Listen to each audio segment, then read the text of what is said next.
Now, how to win the fight against ISIL. That was a debate during a summit in Paris Tuesday. The French Foreign Minister, Laurent Fabius, says the battle is, quote, long-term fight. CCTV's Kate Parkinson tells us the U.S.-led coalition is renewing its commitment. The leaders of the Iraqi, French and US delegations delivered an upbeat assessment of the Paris talks. The US Deputy Secretary of State said Iraq and its allies are pursuing a winning strategy. I emerge from this meeting confident that we will defeat them through our unity, our determination, and our commitment to create a future of opportunity and peace for people in Iraq.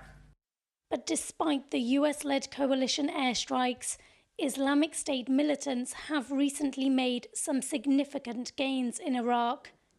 This video, posted on social media, shows ISIL flags flying in Ramadi after the city fell to militants last month. It was the Iraqi government's biggest military setback in nearly a year. At the meeting in Paris, Iraq's allies pledged support for an emergency plan adopted by Baghdad to try and quickly retake the city. Before the meeting, the Iraqi Prime Minister had accused the coalition of not doing enough to tackle ISIL, also known as Daesh, or curbing the flow of foreign fighters crossing into his country.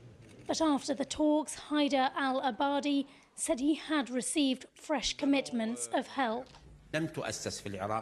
ISIL was not born in Iraq.